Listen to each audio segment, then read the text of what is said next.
जयपुर में हम लोग सीधे विधानसभा घेरेंगे। हो सकता है कि नरेश मीणा को रिहाई मिल जाए और हो सकता है नहीं भी मिले। वो भी नहीं चाह रहे कि नरेश मीणा बाहर आ जाए, वो भी नहीं चाह रहे और नरेश मीणा को कल्प्रिट बना दिया उन्होंने। ये मीटिंग इसलिए रखी गई है कि सरकार को चेतावनी है साफ साफ कि आप लोग रिहा करें और जो फालतू के केसेस लगा रखे हैं उसको विड्रा करें। क्या हुआ अब आगे, क्या मतलब नरेश मीणा के पिताजी आप लोगों के साथ हैं? अरे भाई, नरेश मीणा जी के पिताजी हमारे साथ क्यों नहीं होंगे? ये वजह, ये मीटिंगें क्यों हो रही हैं कि हर जगह उनके वालिद आएंगे क्या? और जिस तरीके से इस पर्ची सरकार ने धोखा दिया, क्योंकि ये धोखे से आया है, खुद ही पर्ची धोखे से ही आती है ना। उनको ये अच्छी तरीके से मालूम है कि इनकी कहानी खत्म होने वाली है। तो जब आपकी कहानी खत्म होने वाली तो आप हमारे लिए क्यों बोलोगे? नहीं बोलोगे ना।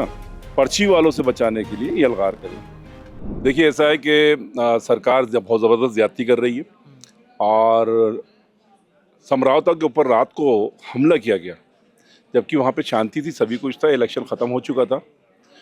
बड़ा अफसोस ये होता है कि जो संविधान रक्षक है संविधान भक्षक बन चुके हैं और नरेश मीणा को कल्प्रिट बना दिया उन्होंने।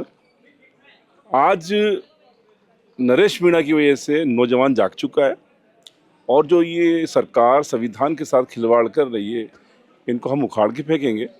दूसरी चीज़, ये मीटिंग इसलिए रखी गई है कि सरकार को चेतावनी है साफ साफ कि आप लोग रिहा करें और जो फालतू के केसेस लगा रखे हैं उसको विड्रा करें।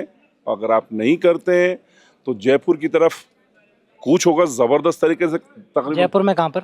जयपुर में हम लोग सीधे विधानसभा घेरेंगे या फिर CMR घेरेंगे, क्योंकि और जब तक हमें इंसाफ नहीं मिलेगा हम उठेंगे नहीं। हमें इंसाफ चाहिए। तो जैसा कि वो नरेश मीणा के पिताजी ने भजनलाल से बातचीत हुई थी उनकी, और भजनलाल जी ने बोला था कि हम जल्दी रिहा कर देंगे उनको, पर फिर भी अभी तक रिहा नहीं किया गया है। तो क्या बातचीत हुई, क्या हुआ अब आगे, क्या मतलब नरेश मीणा के पिताजी आप लोगों के साथ हैं?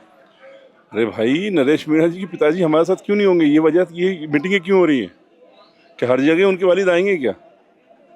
हम लोग उनके बाजू हैं, नरेश मीणा के वालिद के हम बाजू हैं। और जिस तरीके से इस पर्ची सरकार ने धोखा दिया, क्योंकि ये धोखे से आया है, खुद ही पर्ची धोखे से ही आती है ना। SI भर्ती क्या है? धोखे से हुए, उसके खिलाफ है। इसी तरीके से ये भी धोखे से आया था। इसने हमने नरेश मीणा के वालिद ने इस पर्ची पे यकीन कर लिया, पर्ची धोखा दे गई। तो अब इस पर्ची को जवाब दिया जाएगा। हो सकता है कि नरेश मीणा को रिहाई मिल जाए और हो सकता है नहीं भी मिले। वो भी नहीं चाह रहे कि नरेश मीणा बाहर आ जाए, ऐसा भी मतलब कुछ निकल के आ रहा है। जो समाज के लोग हैं, जो मंत्री हैं, जो लोग नरेश मीणा के लिए नहीं बोल रहे हैं, उनको ये अच्छी तरीके से मालूम है कि इनकी कहानी ख़त्म होने वाली है। तो जब आपकी कहानी ख़त्म होने वाली तो आप हमारे लिए क्यों बोलोगे? नहीं बोलोगे ना। लिहाजा हमें उनसे कोई उम्मीद नहीं है। आज हम खुदा का शुक्र अदा करते हैं कि नरेश मीणा की वजह से आवाम जागी है और वो संविधान को बचाने के लिए और राजस्थान को इन पर्ची वालों से बचाने के लिए ये अलगार करेगी। तो जैसा कि उन्होंने बताया कि पर्ची आई है और पर्ची की वजह से उनको न्याय नहीं मिल पा रहा है। भारत स्टार में इतना ही, धन्यवाद।